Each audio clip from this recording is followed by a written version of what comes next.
Hi, my name is Robert Landa, and I am presenting a macro level assessment and problem analysis regarding one of the most, in my opinion, vulnerable and undeserved populations here in the United States, and those are unaccompanied migrant children.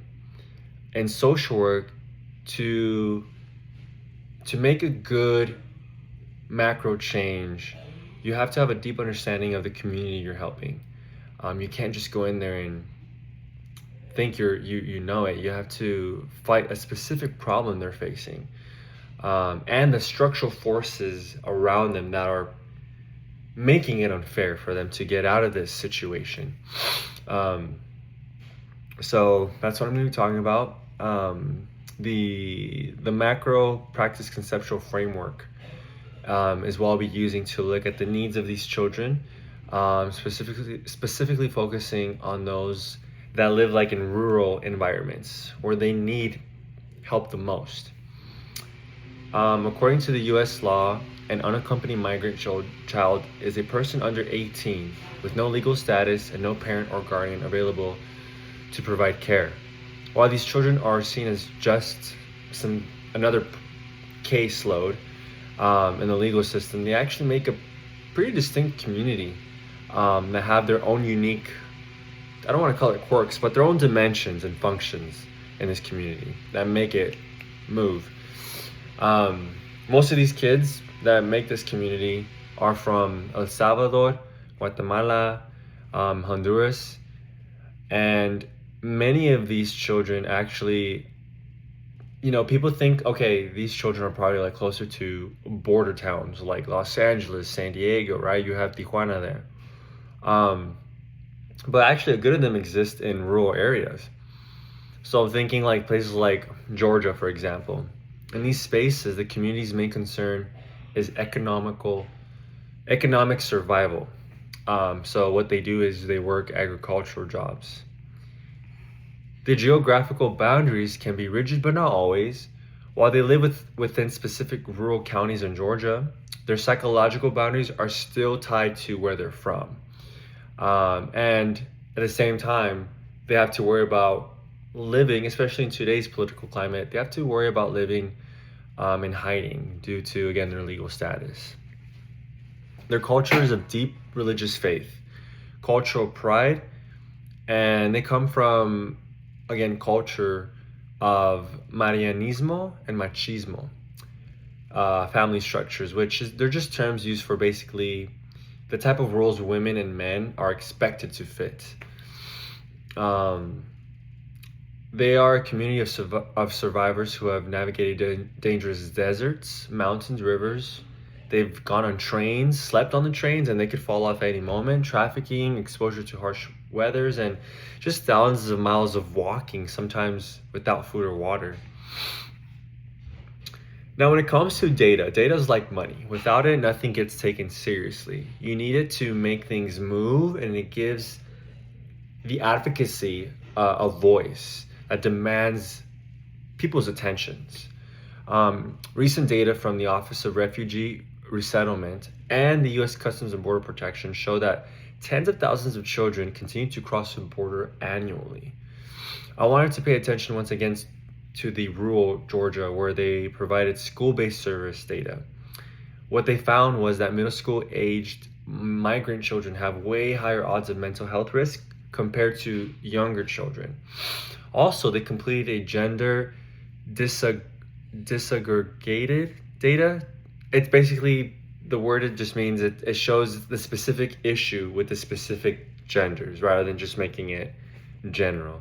The data revealed that the girls in the community are more likely to internalize stress, which often leads to depression, while the boys externalize the stress through hyperactivity, which immediately, I think teachers and counselors will label them as ODD or ADHD, which, especially ODD, we kind of frown upon, because you're not giving the kid a chance. You're saying there is something wrong with them, rather than considering, well, this client is multidimensional. It's got to be the environment. According to a study that I read, nearly 70% of these children arrive with symptoms of PTSD. And again, that's from the things they've probably seen.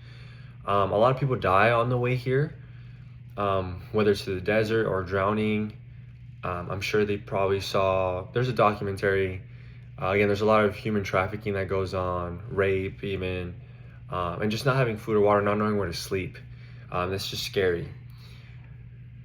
The data shows from the Journal of Rural Mental Health and the Journal of Ethnic and Migration Studies that these kids face triple trauma.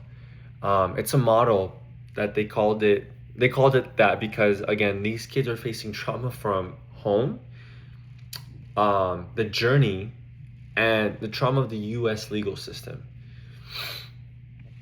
For a country that's pretty advanced, it's kind of insane how unfair the legal system treats these kids.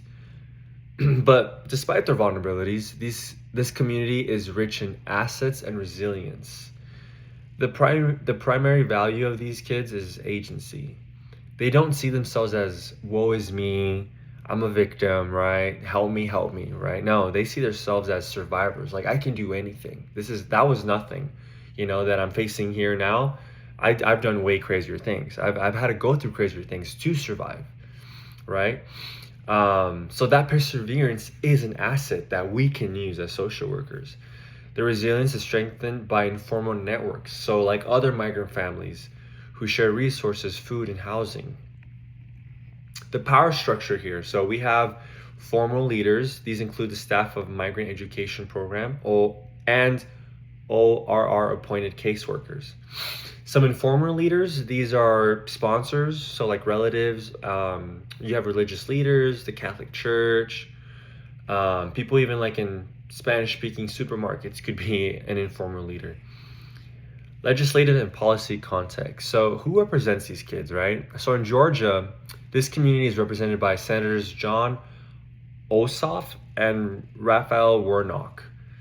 While these legislators have advocated for more humane treatments of migrants, federal policies like the Haitian and Central American Relief Act or current debates over the RENEW Act directly impact their well-being. A major policy barrier is the lack of universal legal representation. Unlike in criminal court, children in immigration court are not guaranteed a lawyer. As a matter of fact, most of the time, they have to defend themselves. As crazy as that sounds, kids are expected to show up to the right court at the right time, the right room, and say why they're here. And often or not, the judge still makes them leave the country. So a structural oppression that keeps them in this, it's weird. It's like, where do we go then, right? They're kind of caught in this weird limbo, basically. When we look at structure and capacity, we see a gap between formal and informal resources. So the formal resources are the Migrant Education Program, which is the strongest formal resource in rural areas. They provide a bridge to the community, offering nutritional support and basic education. But these services are often stretched thin and lack specialized mental health components. Informal resources, again, kind of like I said, sometimes churches, other Spanish-speaking families, supermarkets where everybody speaks Spanish, right? They find these communities, these little hubs. Service delivery patterns. So currently service delivery is reactive and it's not proactive, meaning the services are usually given when the child is like in a serious crisis. So they're about to be deported. There's like a serious health emergency. So, and by then it's practically too late. There is also a lack of doctors and therapists in rural areas that know the culture, that speak the language, right? And this does create a barrier. Would you want to see somebody that absolutely did not understand and maybe even opposed your culture, right? All of these kids, it's like, okay, there's this white person that only speaks English. What are they telling me? To truly understand the problem, I asked 2 residents that I work with in the group home that I'm as on call. these two boys, I'm not going to say their names, but one's 12 and one is 17. They're both brothers, and they came to us at the same time. They were born here in the United States, but their parents are from Mexico. But dad was arrested for a crime, I think, so he's in jail. Mom is a drug addict. So they were super majorly neglected. And the boys took on that role of parents because they have younger siblings who weren't born here in the United States. Their younger siblings were born over there. So they were taking the role of dad, and a lot of things that they experienced, we believe, like for example, the young one was probably sexually abused, but he doesn't know it. But there's a lot of signs. He also hoards a lot of food in his room, and is always saying like, well, just in case there's none tomorrow. But we always reassure him like, there's always going to be food here at the group home, always. You have they have free access to doctors, and so because they were born here, they decided, well, let's come, but they didn't know who to reach out to. So what they did was they crossed illegally. It took them a long time. And again, they saw things that they shouldn't have seen. They went through things that they shouldn't have gone through. They were tired, exhausted, scared.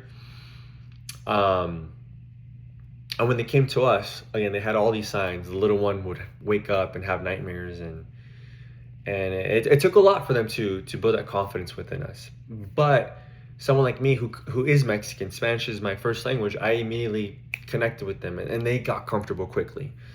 So, and even when I spoke with their social workers, even the social workers kind of explained like, yeah, they displayed like this like wall, this hypervigilance, like what's going on, I don't trust you. And so a lot of these workers, they tell me like, yeah, I see the intersection that they face, the poverty and trauma, right? It's an everyday thing that these kids go through. The specific problem I'm focusing on is the lack of integrated mental health and legal support for these kids. So the literature that I have read confirms that there is an opportunity for change, right? The geographical isolation in these rural areas, meaning the way the environment is, adds to their legal isolation, the type of help they can get. The social determinants of mental health framework says that these children's minds are being shaped by their environment due to the lack of insurance. The third being deported, the lack of specialized services, again, not having someone who speaks Spanish, that doesn't know your language, doesn't know the struggle. Intersectionality theory tells us that being a minor, undocumented, and living in a rural area, again, causes that triple threat of marginalization, right? It's kind of like, if you think about maybe some years ago, it's not just about being a woman that gave you a lesser advantage, but if you were a black woman, and on top of that, if you were, a black woman without education. So it's the same thing here. Triple threat. Like, you are marginalized to the maximum capacity. And we can't treat mental health problems without addressing those legal areas. And we can't address the legal status without addressing the poverty that prevents them from hiring lawyers. So again, the problem is not that children are lacking resilience. The problem is the structure. The structure of the United States has failed to provide warm handoffs. Once they're done with the kid, right? The federal court, whoever, the social worker, the group homes even, right? I don't know, but once they're done with them, they just sort of, hey, go figure it out, right? We did our part. So my hypothesis for macro level change is this. If the state, again, and I'm talking about Georgia specifically because it's just such a rural area where they have a lot of these children. If the state of Georgia implements school-based medical legal partnerships, so such as, again, free lawyers, mental health experts, healthcare professionals, to its migrant school programs, children who arrive there alone will have less stress, will be less scared, because as soon as they get there, boom, you have better legal protection. It's easier to fit in, to get the help you need, and not being worried about, what if I get deported, all this for nothing, right? So by using the migration of the fittest theory, Again, treating these kids not as, oh, poor little kids, but as brave survivors. We can use that. It's our goal as social workers to build the macro structures that match their internal strength. Through advocacy with organizations like the National Latino Psychological Association, we can move toward a system where these kids don't just survive but flourish. Thank you.